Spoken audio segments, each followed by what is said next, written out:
All right, Inside In is back from the Tennis Channel studios. Mitch Michals here, joined again by second time on the show, reoccurring guest, and a new job title as well. The captain in 2024 of the U.S. Billie Jean King Cup team, Lindsay Davenport, back again. First off, I spoiled it, but congrats on the big news. It's exciting, and a lot of people spoke very highly when you got that job, like it was the perfect fit. Mm-hmm. Well, first, thank you for having me back on. Mitch, I didn't think you were going to invite me again. I just wasn't sure how the first one went. Can I say, though, we got a lot of good feedback. The hot button one was your husband leaving you to party with the Stanley Cup. Oh, that is disagreement. True. Yeah, no, that was I think it was basically hockey sports fans and non-sports fans couldn't understand. And the sports fans were like, I kind of get it. Okay, the guy literally with 4 kids never left my side at the hospital except that one time. So we get him a little break. But yeah, thank you. I'm so excited. Listen, it was always a huge moment in my career and a huge dream of mine. Anytime I got to represent my country, I was born into a very patriotic family. I was born with a dad who was an Olympian. And so representing my country has always been like the highest honor. So I was pretty happy when things worked out and able to try and give this a shot. What an amazing opportunity, but also a lot of pressure here. I'm like, come on, we got to do this. I was part of a couple winning teams, the last one in 2000, and I was like stunned to learn that the U.S. has only won it one time since in 2017. Yeah. So looking to hopefully try and turn that around. And right now, we have amazing American players. So hopefully I just keep my mouth shut and just let them do their thing. Things will happen. I know you're not one that's huge collectibles or showing off your accomplishments, but it was that 2000 team. There's a photo that's been circulating a bunch on the internet even before you got the job. It's like the iconic team. It's you, the Williams sisters, and Monica Seles. That was 99, I think. 99, okay. 99, yeah. Okay. No, it crazy when we think back. Like that team's insane. I don't even know how Billie Jean was able to do it because there were so many of us in the top 10. There were so many of us going after Grand Slam titles. We can't forget Jennifer Capriati, myself, Monica, and I think it was Lisa Raymond was the 2000 team. So anyway, you kind of like look at it. There was a lot of juggling. And when I think back, like I never felt like that was the case when we were playing. That's what an amazing job Billie Jean did. And like, if I look at where I am now in my position, when we have Coco, we have Jess Pegula, we have Madison right outside the top 10. We have just this amazing group right now of players as well. And I look forward to hopefully having that same kind of great camaraderie and teamwork. And first, you got to make them buy in how important this event is, and look forward to trying to do that. The in-game stuff, because it's so rare, right? Even with coaching now, having a captain on the court as your motivation, but also giving you advice. What can you learn from, I guess, that process when you were a player that you're going to try to I was like the biggest nightmare because I was like, Billie, I put my hand up. Like, I'm not ready to hear anything. I know you're an all-time great, but I got it. Totally. I got it, yeah. Oh, it's so funny. Yeah. The other thing that Billie used to do, which is really funny, is she would just watch her player. So like she wouldn't turn her neck from side to side. She was always just interested. And a couple of times I was like, Billie, you're freaking me out here. But I think when you're really close and you have a good relationship with someone, there's like honest feedback. And of course, there's a gigantic learning curve for myself on getting to know the players even better. So know what they like, when to say something, when not to. And obviously looking forward to working with all the players and their own teams. I don't... the format's so different now that you can't, not naive to think like, oh, I'm going to really help someone with their game. My job is to help them manage certain matches, help put them in the right position to play those matches. And then we'll see what happens. Yeah, it's exciting, though. And again, congrats on everything. And the last note on this is the talent pool is super deep. It's not just the names you mentioned, but the young crop of players coming up. It will be very competitive to make this team theoretically going forward. Which is great. There's so many players, like, right? I mean, you've got Danielle Collins. I mean, how about Caroline Dolehide? She's now in the top 50. Kenin, Peyton Stearns has done amazing. I mean, there's so many. Like, to say it. But the other thing that really excited me about this job was part of the weeks is working with the next generation. And these are the young ladies that are actually my son's age at between 15 and 18 years old. And I'm telling you, that group is amazing also. It's led by Clervy and Gunaway. There's Tyra Grant. There's Robin Montgomery, who's just a little bit older. that part is pretty awesome too. And I don't know, and I don't think I'll be around to be their captain, but just to have them around these next few years and watch their development also is pretty exciting. It's like building any like sports team, like a team sport thing. You start young, you build the base up. There's already such a great top heavy thing, but it's good to know that USA women's tennis is in good hands. Before we get to this week's WTA Finals, Lindsay, there's still, and we both love this time of year, but the WTA Elite Trophy, the one in China, I don't know if you watched that final, but that was an incredible match between Beatrice Haddad Maia and Qinwen Zhang. Haddad Maia won, and speaking of this Billie Jean King Cup, it was a true road game. Yeah, like it was in China against a great player game for it. It was tiebreak heavy. And it was silence when she won her points. That was, I watched that and I was like, this is going to go a long way for her because she won in a hostile environment that doesn't in tennis happen that much. No, and by the way, she also won the doubles. So what an amazing end of the year for Beatrice. But, that is the beauty of this sport. And, we just talked about the Billie Jean King Cup, but that was part of the magic when I played. Those home and away ties, and you kind of get used to that. And I remember going to Spain and having, I don't know if it was 8,000 or 10,000 against us, or we went to Japan once and I walked in. Was that like in a bull ring? Oh my gosh, yeah. And one time we walked into Japan, and Monica and I walked out on opening ceremonies. I'll never forget, like she all of a sudden started squeezing my hand. We walked out there. We had no idea it would be like 12,000 packed, And so that's it's amazing when you get that atmosphere at tournaments as well.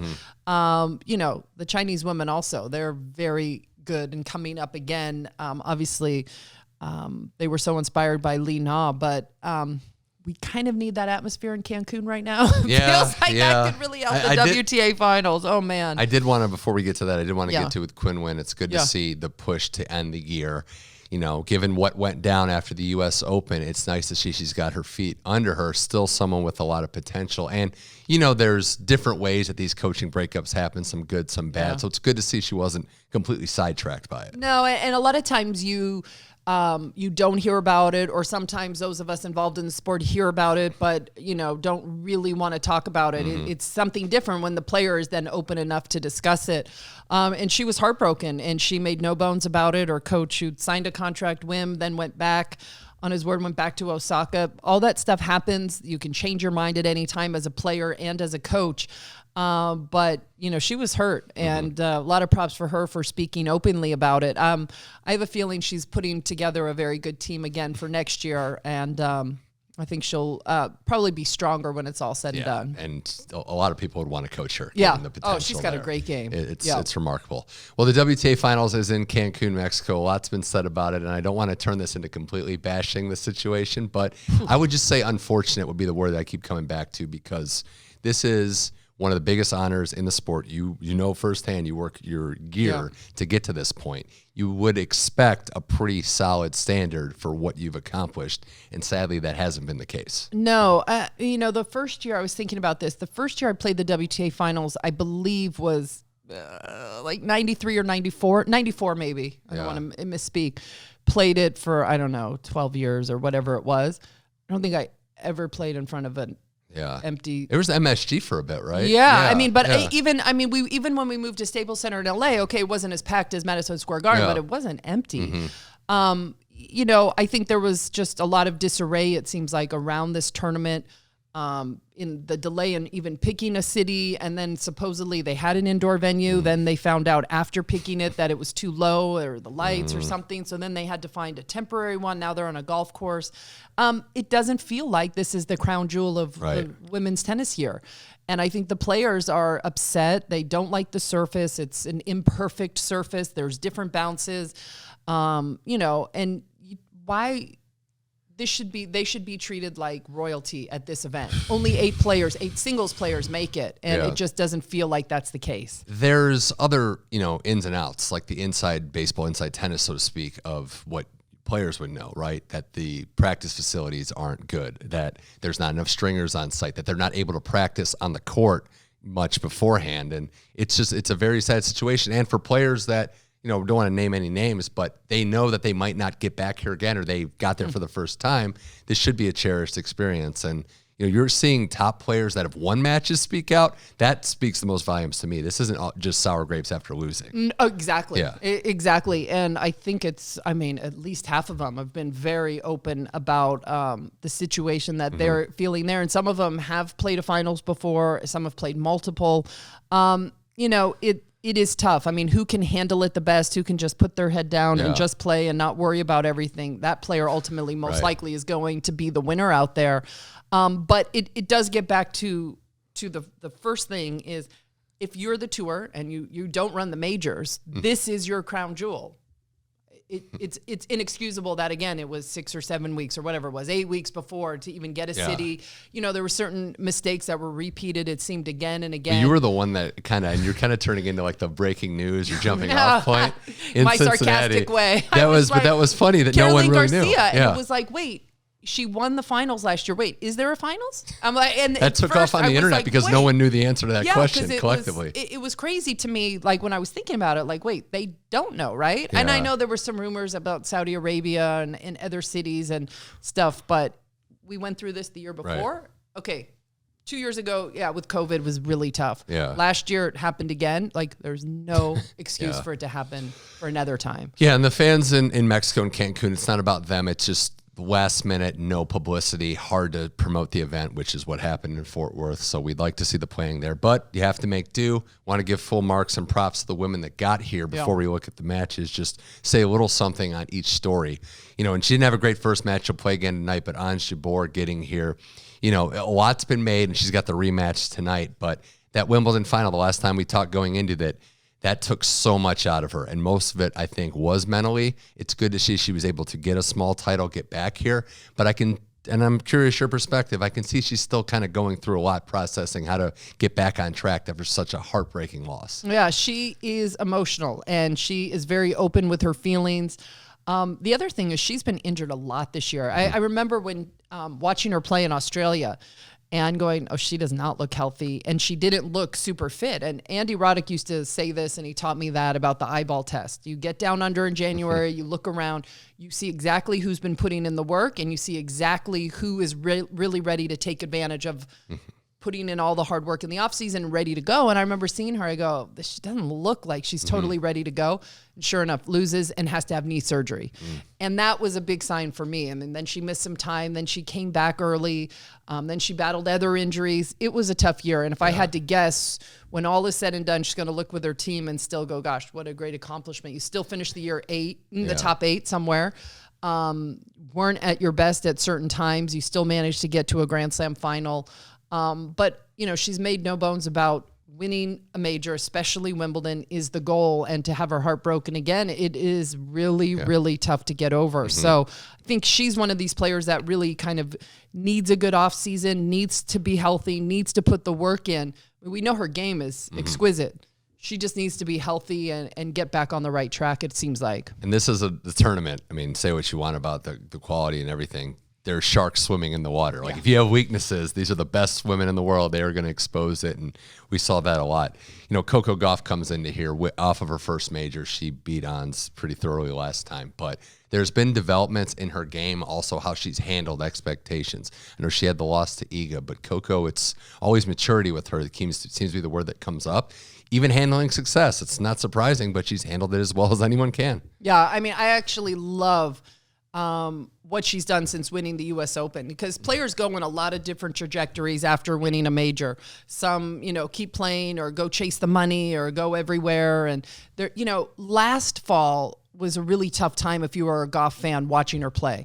She played in the Open, then she played in San Diego, then she played in Mexico, then she played in Fort Worth, and it was tough. And, if you looked at her at any of the replays, if you look in her eyes, she did not look happy.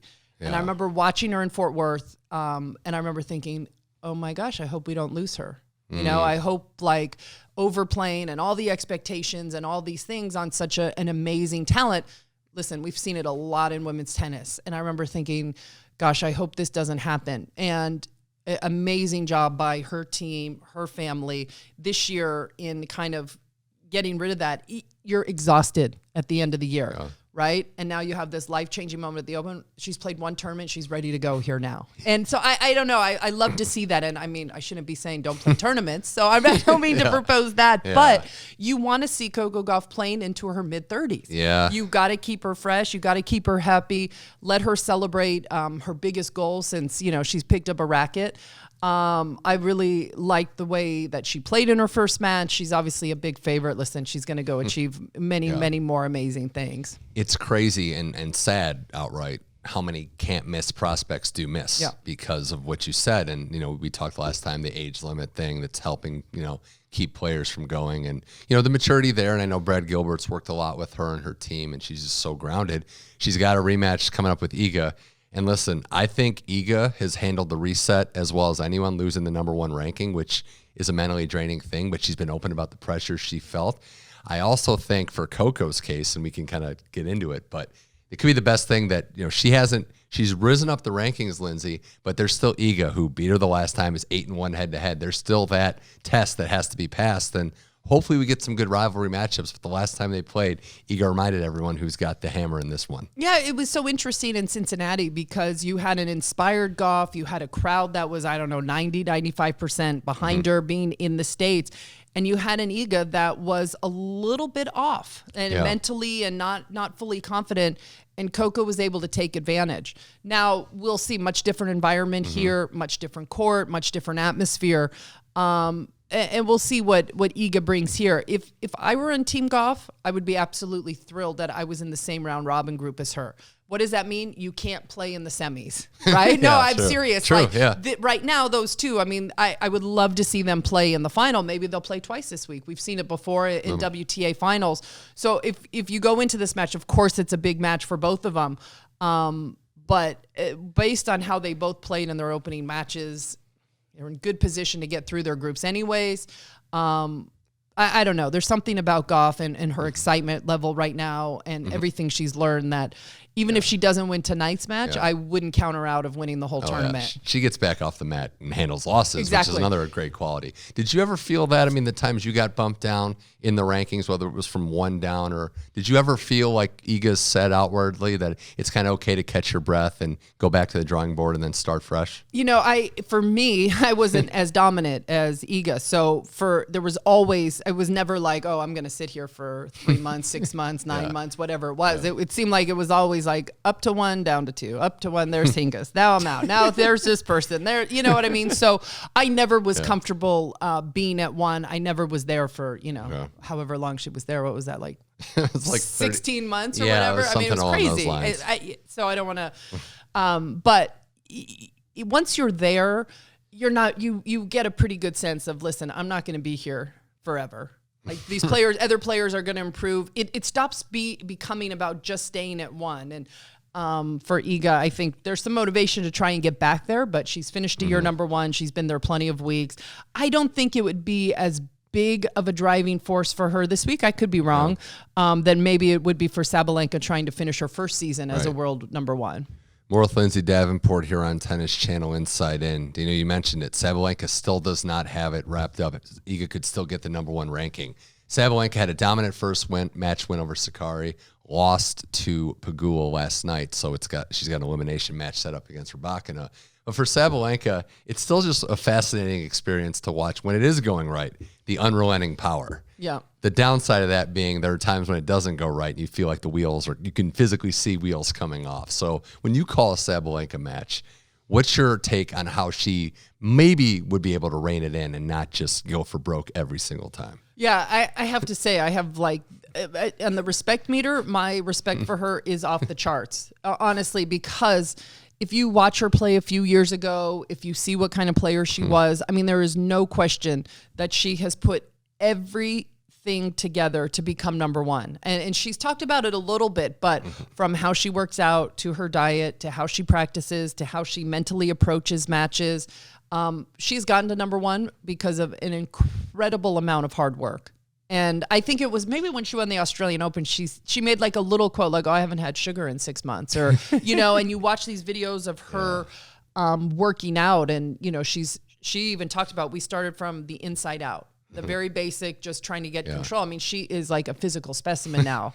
So I don't know. I think that whenever somebody's willing to do that and make those sacrifices to get to number one, it's a pretty awesome accomplishment. Some players are too scared to do that. Right. And so I give her a lot of credit for doing that.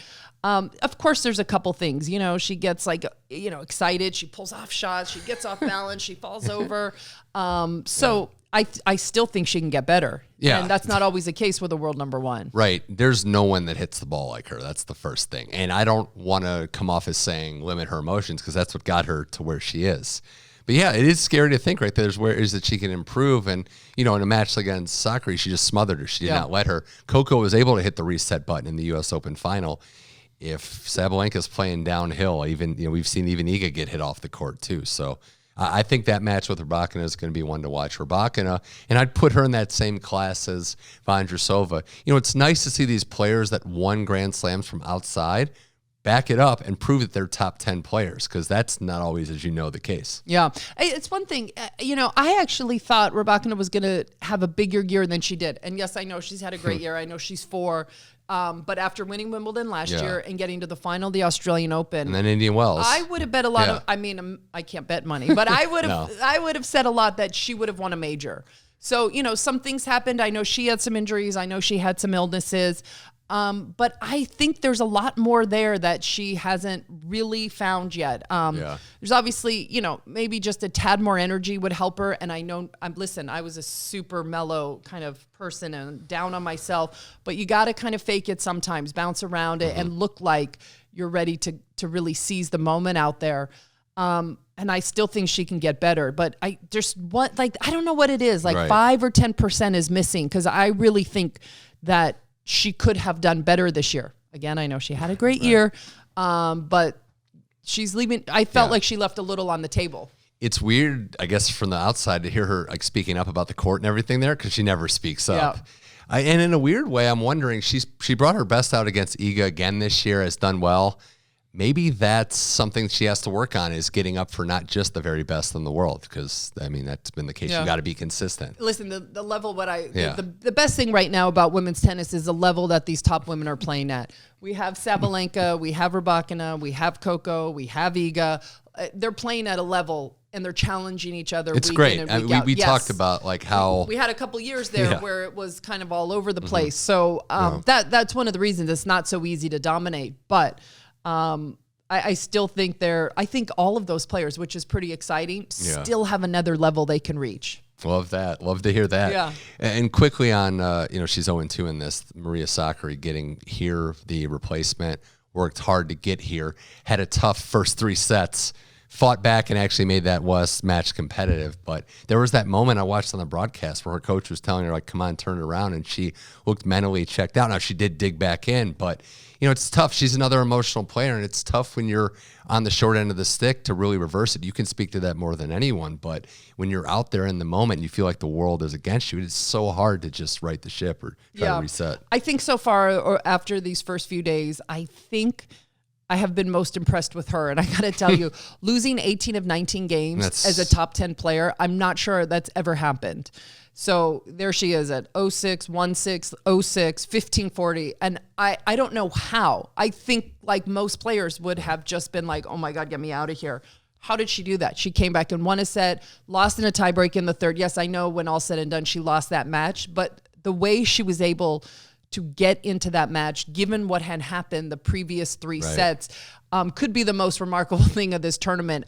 We've all been there where you feel like you cannot make a ball in the court. If you lose, she almost lost 0-0. If you lose 0-1, and then you can just split. You leave town, you're like, oh, I'm out of here. I got to forget about this. She had to go back onto that same court and lost another set 6-0. Yeah, and that's the part about this format that's crazy, right? For tennis players aren't used to getting beaten bad, and then having to take the court again. So that could mentally break you, or maybe in this case, turn it around for you. That's why mad props to her for being able to dig so incredibly deep and pull out a level that we know is her level. I know. You know, what we saw there in the beginning wasn't the Maria Sakkari that we know. So I'm really, my heart was bleeding for her, and I left last night going, gosh, that's a hell of an effort from her. For a top 10 player who's been there as long as she has, to not have the titles and also have the major, letdowns the last couple of years, not getting to the 4th round, we'd like to see the turnaround, and maybe this is a step. I saved the story for last, though. Jessie Pegula, who's won her first 2 matches. I couldn't believe 49-0 after winning the first set. Neither could she. When Steve told her. I love Steve, but I would not have told her. I would have keep the streak going. Yeah. She did, though, because he told her after her first match, and she still won the next one. I went into this tournament, Lindsay, and I know this is a huge accomplishment, but I went in thinking who stands to gain the most might be her, even before she won these matches, because everybody else here has either won a Grand Slam or got to a final this year. She's as consistent as any player. This is an opportunity to beat the best and maybe send a message like I belong in this discussion on the short list. Yeah, it's so tough. I mean, you set out every year and you have your goal for the year when you're a top player. Some players let other people know, let the media know, and others kind of keep them to themselves. She made no bones about it. I got to get past the quarters of a major. Year's done. She wasn't able to do that. She's a top 5 player. She could be and should be she deserves to be in at least the final 4 of a major. So for her to come into this tournament, and she's another player, went 0-3 last year. Think she was, obviously we didn't know what was going on with her family situation last year with her mom being so ill. She was really sick going into Fort Worth, never said that, never made an excuse. Wow, she's really turned that around this year. It's great to see. She has a lot of upside also. We talk about these top players. I still think there's another level for her to get to. Yeah. And I think it'll be unlocked when she wins a tournament like the WTA Finals or finally gets through to the semis of the major. I think that then she'll have a lot of that. Players sometimes don't even realize they're carrying stuff on their shoulders, right? And expectations or what they put on themselves. I think when she's able to unlock that, I think she plays even better. I think she's beaten everyone now in the top 10. Like she beats Iga, Coco, and Sabalenka now this year. It's pretty good. Pretty good work if you can get it. She's someone that is waiting for her moment, and it's just nice to see another one going. And that leads us into the matches tonight and beyond. So you have Vondrousova and Ons. It's essentially a winner-go-home matchup. Wow. Vondrousova, the lefty Czech that's trying to get back there. And it's been both taking, of them. Yeah, this is an emotional match, and this is the rematch of that Wimbledon final. Yeah, both of them didn't play their best in their opening match. Marketa may be a little bit better when she was playing Iga. But let's see. I mean, similar to the battles that Sakkari had last night, let's see what Ons can do. I mean, not easy for her winning one game against Gauff. She was in the exact same position. She's going to want to start well, but that's a pick 'em to me. Right. Gosh, I don't have a good feel on who wins that. Do you? No, I would say, I mean, Vondrousova didn't look like she served great. If Vondrousova she was really outspoken in her disappointment also. She's been the most outspoken. I feel like if her serving improves, I would lean Vondrousova. Yeah. But, yeah, Ons, you can see when she plays, you can tell happy or sad by how she plays. It's a really weird/cool, trait to have.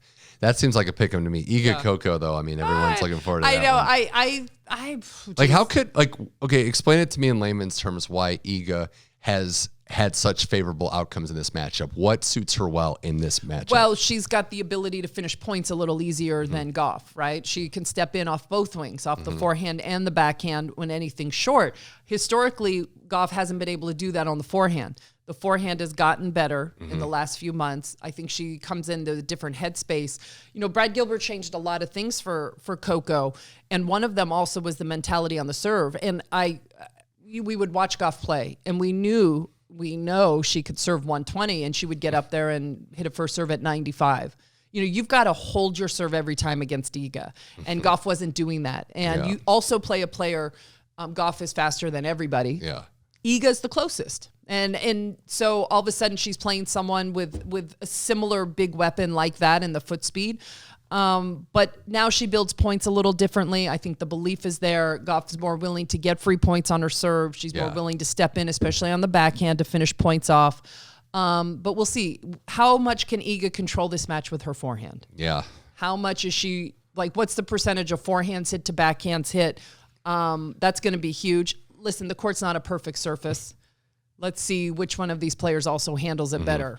Iga started out slow against Vondrousova, ran away with it from, flipped from 2-5 down. And both these players, by the way, have kept mum on the court, I believe. I haven't heard too much Yeah, Iga maybe a little, but not much. Okay, yeah, it wasn't as much as some of the others. Not really Rybakina, much. Sabalenka, I think Iga was Marketa. more. It wasn't the best setup. Yeah. I don't think she's actually called off the court. Yeah. The only thing I would add, and I agree with all that, is Iga's one of her best weapons is between the ears. How smart she is. Yeah. She's so cerebral out there. Maybe Coco's improvement. She can't target like she had, but I just felt like in those matchups she used her brain a lot. Yeah, she cracked in Cincy. And she cracked to her camp. You can see it when it comes. She did it at Wimbledon against Svitolina. Couldn't believe the meltdown she was having out on center court because she's normally so good at kind of containing all that. So I don't think Iga's going to have a meltdown in Cancun. Not as much in the spotlight, not as much pressure.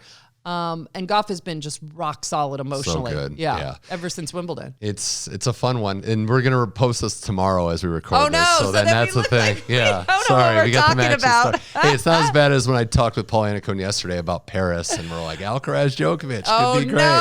So if you're listening to the first part of this podcast. It was mostly me, but Alcaraz unfortunately didn't, live up to the preview there. Lindsay Davenport, this has been a blast. I guess last thing looking ahead to 2024, anything storyline-wise, return-wise, young players emerging stand out to you?